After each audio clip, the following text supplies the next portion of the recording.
di Papua Nugini, di Solomon Islands dan seterusnya. Itu sebabnya saya berpikir bahwa gereja, aplikasi gereja Konsili Vatikan kedua itu bukan untuk kelegaan diri, bukan aduh saya menjadi gereja Katolik yang hebat, tidak. Saya harus menghayatinya menjadi seorang yang diutus untuk mewartakan Injil kepada semua orang. Dan itu saya pikir juga adalah tugas Anda. Dan kalau ada saudara-saudari kita yang bekerja di luar negeri, dukunglah dengan doa, dengan kebanggaan, dengan cerita dan seterusnya. Saya pikir inilah cita-cita gereja Konsili Vatikan kedua yang juga adalah cita-cita dari para misionaris. Umat buta dengan ASG, kata Pak Suratno, karena gereja kurang begini. Maaf, kita mungkin jangan salah mengerti. Umat sendiri harus bekerja dengan baik sekali karena di seluruh dokumen, ajaran dan seterusnya sekarang sudah sangat mudah untuk diakses, mulai dari buku, online dan seterusnya. Jadi ini salah satu tantangan yang sangat penting. Apakah gereja tidak memperhatikan poin ini? Tidak. Ibu Teresa kehadirannya menunjukkan ajaran sosial gereja. Dan Romo Paul Jansen, apa yang di benak Anda terjadi pada Romo Paul Jansen yang dengan komunitasnya dari anak-anak yang cacat dan terbatas itu ajaran sosial gereja. Romo Vervari dengan Kusta dan para suster Putri Kasih dan para suster yang lain juga untuk melayani orang miskin. Dan partisipasi umat, saya juga sudah mendengar ada 1-2 umat yang berpartisipasi di dalam karya misi. Itu bukti bahwa saya kira Konsili Vatikan kedua hidup di dalam hati umat, di dalam hati kita, di dalam hati Anda. Dan mari kita terus menghidupkannya. Tentang orang-orang yang keluar, ya tadi dikatakan, saya sangat setuju. Prinsipnya sebenarnya bukan Konsili Vatikan kedua yang menyebabkan, tapi ada krisis iman. Krisis iman. Kalau itu terjadi dahulu, tapi juga terjadi pada saat sekarang ini. Mungkin sekarang lebih parah lagi, yaitu orang tidak keluar dari imamat, tetapi sudah lama tidak mencintai panggilannya. Tetap tinggal di dalam keimamatannya, tetap tinggal di dalam biara, tetapi tidak melaksanakan apa yang dia janjikan. Saya menduga begini, mengapa, ini salah satu ya, mengapa banyak orang keluar pasca atau tidak lama sesudah Konsili Vatikan kedua?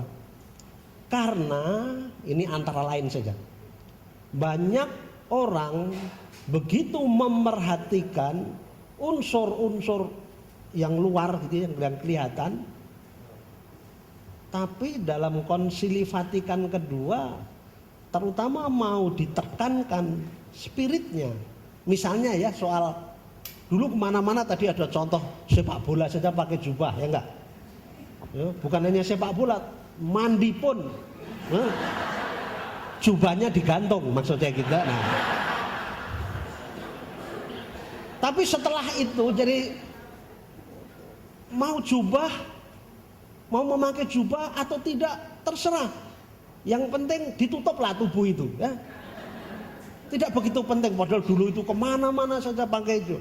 Orang begitu memperhatikan hal-hal yang mungkin menjadi ciri atau identitas itu, jubah harus dipegang teguh. Ya jubah itu apa sih? Jubah tidak membuat seseorang menjadi imam. Orang Latin mengatakan habitus non facit monachum. Jubah itu tidak membuat seseorang menjadi biarawan. Tapi yang menentukan seseorang menjadi biarawan apa? Jawab sendiri, ya. Tentang ASG tadi ya, ajaran sosial gereja konsili. Apakah gereja belum memberi pedoman. Gereja itu siapa? Kalau gereja itu Anda, berarti Anda yang belum memberi pedoman, ya kan? Atau kita semua. Nah, mungkin cara kita yang sederhana dapat kita buat adalah, kan katanya bahasa Konsili Vatikan kedua itu kan sulit, ajaran gereja juga sulit, ya apalagi melaksanakan lebih sulit lagi. Oleh karena itu sering orang-orang yang punya minat bersama berkumpul lah, kita talking gitu ya, bisa istilahnya kikuk-kikuk di antara orang sharing, kita bicara bersama, kita mau membawa gereja kita bersama ini kemana. Nah, bagaimana itu dilaksanakan? Kalau kita berbicara bersama, sering dengan lebih mudah kita akan menemukan cara-cara bagaimana ajaran yang sulit itu dicarikan jalan pemecahan. Tapi jangan salah duga, dan ini menunjukkan bahwa ajaran sosial gereja itu bukan komunisme. Maksudnya begini, sudah seperti tinggal melaksanakan begitu. Bukan. Bapak Suci Yohanes Paulus II dalam Sollicitudo Rei Socialis itu menyatakan begini, ajaran sosial gereja itu bukan sosialisme, bukan kapitalisme, tapi juga bukan jalan tengah di antara itu. Nanti kalau ini kan jadi bukan-bukan ya, bukan ini, bukan itu. Kalau gitu ajaran sosial gereja itu yang bukan-bukan. Ya, karena kalau menyejajarkan bukan ini dan bukan jalan tengah, berarti kan setara. Ajaran sosial gereja lebih memberikan inspirasi, ilham, bukan langsung dapat dilaksanakan begitu. Itu namanya juklak. Nah, apakah perlu mengganti judul Gaudium et Spes menjadi juklak Vatikan kedua? Ya lucu. Maka itu nggak usah, tidak usah. Pedomannya bagaimana? Pedomannya itu dilahirkan ketika orang-orang Katolik berkumpul, berbicara bersama. Ini ada ide yang bagus. Nah, bagaimana kita laksanakan? Dalam kitab Amsal, pasal sekian, ayat sekian.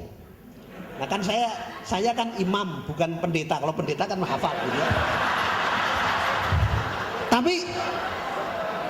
Tapi yang pasti itu di kitab Amsal dikatakan begini.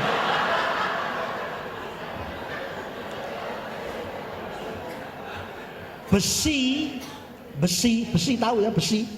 Besi itu tajam karena besi. Manusia tajam karena sesamanya. Yang penting itu C-nya. Jadi apa? Kita diasah oleh perjumpaan, oleh tukar menukar, oleh berbagi ilmu. Ya, seperti ini. Dia memberikan sesuatu kepada saya, dan pada gilirannya saya memberikan sesuatu kepada dia kalau dia terima. Ya. Tapi ini yang membuat kita itu tajam. Maka kalau tidak berkumpul memikirkan apa yang akan terjadi, jalan keluar ya tidak pernah terjadi. Kelembekan itu terjadi manakala pribadi-pribadi itu tidak pernah bertemu, memikirkan dirinya doang. Doangnya di mana? Kan gitu kan?